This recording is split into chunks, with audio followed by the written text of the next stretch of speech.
এই মাটির নিচে শুধু আলু থাকে না, লুকিয়ে থাকে মানুষের কষ্ট, ঘাম আর অনেক না বলা গল্প। যারা শুধু ফসল দেখে তারা কখনো এই পরিশ্রম বোঝে না। আজকে মাঠে নেমেছে, এক এক করে আলু তুলতেছে, মাটি খুঁড়ছি আর মাটির নিচ থেকে উঠে আইতেছে ফসল। কাজটা দেখতে যতটা সহজ, কিন্তু করতে গেলে বোঝা যায় আসল কষ্ট।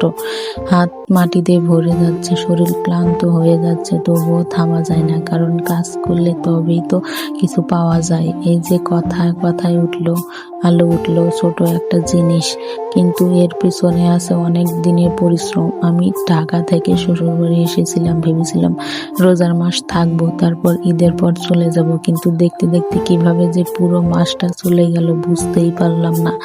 আবার কাজে মন দিচ্ছি, এক এক করে আলু তুলছি, জমিটা ধীরে ধীরে খালি হচ্ছে, মনে হচ্ছে সময়ও ঠিক এভাবে চলে যায়, থেমে থাকে না সময় কারো জন্য।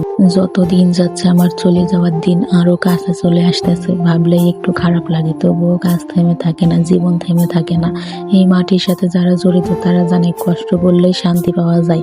কাজ করতে করতে শরীর ভেঙে যায়, কিন্তু মনের ভিতরে একটা আলাদা শান্তি থাকে, কারণ নিজের হাতে কিছু করতেছি। ঈদের পর দিন আবার চলে যাব সেই ঢাকা।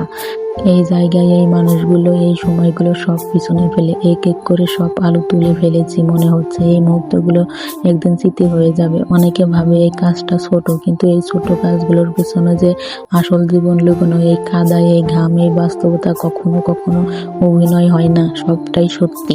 জমিটা প্রায় খালি হয়ে গেছে, কাজ শেষের দিকে, শরীর ক্লান্ত, কিন্তু মনটা একটু অন্যরকম হয়ে আছে, কারণ জানি আর বেশি দিন না, আর সেই ব্যস্ত শহরের জীবনে ফিরে যেতে হবে আবার। দিন শেষে বোঝা যায় সময় কারোর জন্য থেমে থাকে না, আজ যা আছে কাল সেটা শুধু স্মৃতি হয়ে যাবে। তাই যতদিন আছে এই মুহূর্তগুলোকে ধরে রাখতে চাই, এই মাটির গন্ধ, এই কাজের ক্লান্তি, সবকিছু। জীবনটা এমনই, কখনো কষ্ট, কখনো শান্তি, কখনো কাছে, কখনো দূরে, কিন্তু একটা জিনিস ঠিক, এই দিনগুলো, একটি সময়গুলো সহজে ভোলা যাবে না ইনশাল্লাহ। কাজ প্রায় শেষের দিকে, তবুও মনটা যেন বারবার পিছনে ফিরে তাকাচ্ছে। এই জায়গাটা, এই সময়টা এত তাড়াতাড়ি শেষ হয়ে যাবে কখনো ভাবিনি।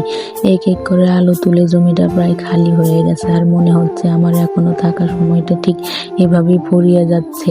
মাটি এখনো ভেজা, হাতে কাদা, কিন্তু এই কাদার মধ্যেই কত স্মৃতি জমে গেছে সেটা বোঝানো যাবে না।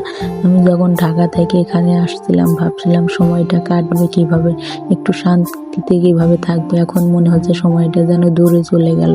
কাজ করতে করতে মাঝে মাঝে থেমে যাচ্ছে, হাত থামে না, কিন্তু মনটা থেমে যায়। ভাবি আর কয়েকটা দিন, তারপর আবার সেই আগের জীবন। ঈদের পরের দিন চলে যেতে হবে, এই চিন্তা যতটা কাছে আসতেছে ততটা মন ভারী হয়ে যাচ্ছে। সবকিছুরই একটা শেষ থাকে, যতই ভালো লাগুক এক সময় ছেড়ে যেতে হয়। আজকে কাজ শেষ, মাঠ খালি, কিন্তু মনটা যেন খালি হয়ে যাচ্ছে না।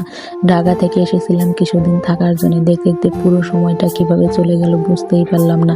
ঈদের পরের দিন চলে যেতে হবে এই জায়গায়, এই সময়, সবকিছু ছেড়ে ভাবলেই একটু কষ্ট লাগে। একটু কষ্ট তো লাগবেই, অনেক দিন হয়েছে এসেছি, মায়ায় পড়ে গিয়েছি। জীবনে কিছু মুহূর্ত থাকে যেগুলো খুব ছোট, কিন্তু মনে থাকে অনেক দিন। হয়তো চলে যাব, কিন্তু এই মাটি, এই সময় ভুলে থাকা যাবে না, কারণ সত্যি কথা এটাই, সময় চলে যায় কিন্তু কিছু মানুষের অনুভূতি কখনো যায় না। ইনশাল্লাহ আমারও যাবে না।